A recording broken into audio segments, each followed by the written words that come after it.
Assalamualaikum warahmatullahi wabarakatuh. Saya Devi Novia Maharani dan teman saya Afiatul Faiza. Kami dari kelompok 5 akan menjelaskan tentang materi, kriteria, dan teknik pemilihan aktor dalam drama. Baik, di sini yang pertama saya akan menjelaskan tentang pengertian perencanaan pementasan. Nah, apa sih pengertian dari perencanaan pementasan itu? Nah, perencanaan pementasan itu adalah suatu kegiatan yang berupa rangkaian tindakan perencanaan, pelaksanaan, dan juga evaluasi dengan langkah-langkah yang memahami secara konseptual, teknik, dan prosedur untuk menghasilkan tujuan pementasan yang baik. Pementasan teater secara umum, baik pementasan teater tradisional ataupun teater non-tradisional, itu merupakan proses komunikasi atau peristiwa interaksi antara pementasan seni dengan penontonnya yang dibangun oleh suatu sistem pengelolaan, yakni manajemen pementasan. Yang kedua, saya akan menjelaskan tentang pengertian drama. Nah, drama merupakan tiruan kehidupan manusia yang ditampilkan dalam pementasan.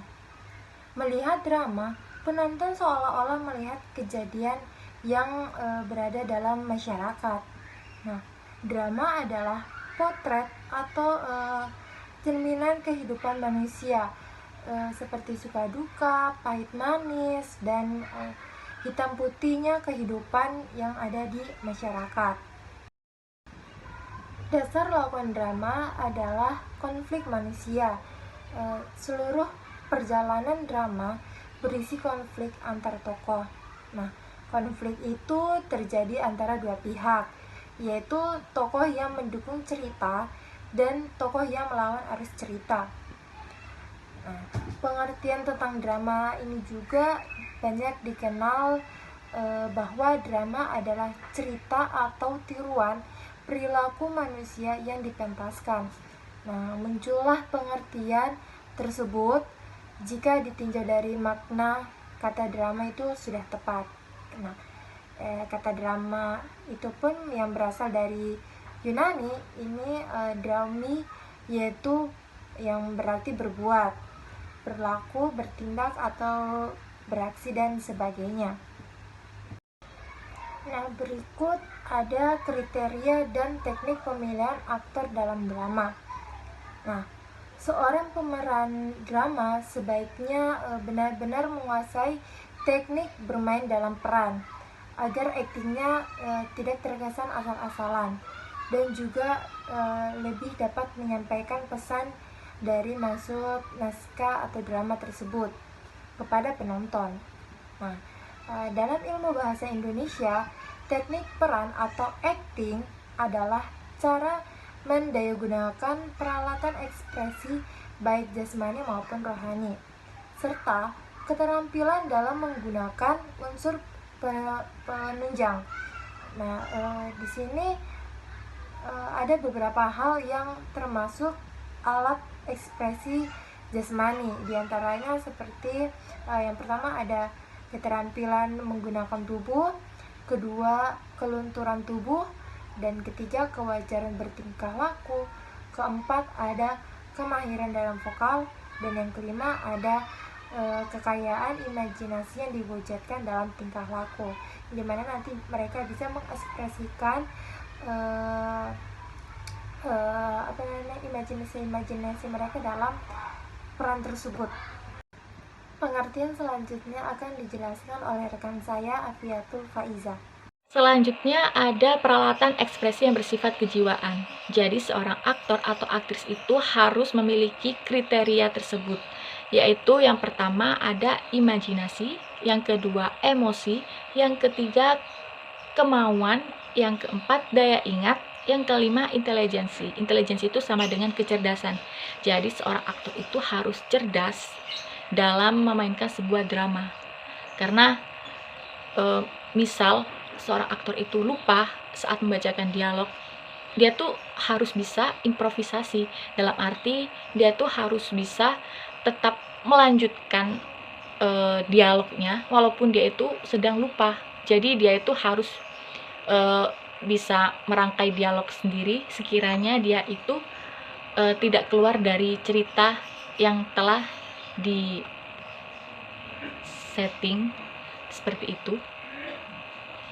Yang keenam ada perasaan, yang ketujuh ada pikiran. Jadi seorang aktor atau aktris itu harus memiliki kriteria tersebut untuk menjadi seorang aktor yang baik saat memainkan sebuah drama.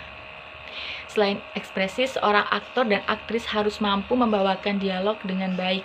Hal-hal yang perlu diperhatikan saat membacakan dialog drama itu yang pertama, lafal, yaitu cara seseorang mengucapkan bunyi bahasa. Yang kedua, intonasi, yaitu lagu kalimat atau ketepatan tinggi rendahnya nada, baik pembaca dialog maupun pembaca berita. Yang ketiga ada nada, yaitu tinggi rendah ungkapan atau ucapan keadaan jiwa atau suasana hati. Yang keempat ada tempo, yaitu waktu atau ketepatan gerak atau kecepatan artikulasi suara. Kemudian pemain dalam drama harus benar-benar menghayati watak tokoh yang dimainkan. Supaya dapat menghayati watak tokoh dengan benar, pemain harus membaca dan mempelajari naskah drama dengan cermat. Butuh latihan berkali-kali dan arahan dari sutradara. Kali ini, kita akan membahas beberapa hal yang perlu diperhatikan dalam pemilihan pemain drama. Yang pertama, ada kemampuan calon pemain. Berhati-hatilah dalam menempatkan posisi aktor atau aktris. Orang yang ditempatkan untuk posisi aktor atau aktris utama sebaiknya punya kemampuan akting yang sangat baik, karena ia akan jadi pusat perhatian hampir di setiap pementasan drama. Yang kedua, kesesuaian postur tubuh, tipe gerak, dan suara yang dimiliki calon pemain dengan tokoh yang akan dimainkan.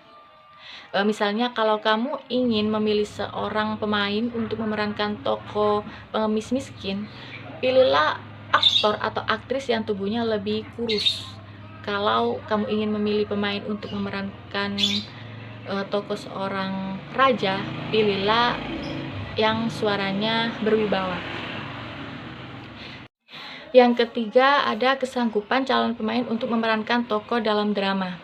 Kesanggupan erat kaitannya dengan komitmen. Meskipun seorang punya kemampuan dan keterampilan yang diperlukan untuk menjadi tokoh utama, tapi kalau ia tidak sanggup untuk latihan rutin, maka sebaiknya pilih pemain lain untuk posisi itu. Biasanya pemilihan aktor atau aktris itu disebut dengan casting, yaitu yang pertama ada casting by ability, yaitu pemilihan peran berdasar kecakapan atau kemahiran yang sama atau mendekati peran yang dibawakan. Kecerdasan seseorang memegang peranan penting dalam membawakan peran yang sulit dan dialognya panjang. Tokoh utama suatu lakon, di samping persyaratan fisik dan psikologis, juga dituntut memiliki kecerdasan yang cukup tinggi, sehingga daya hafal dan daya tangkap yang cukup cepat. Selanjutnya ada casting to type, pemilihan pemeran berdasarkan atas kecocokan fisik pemain. Tokoh tua dibawakan oleh orang tua, tokoh pedagang dibawakan oleh orang yang berjiwa dagang, dan lain sebagainya.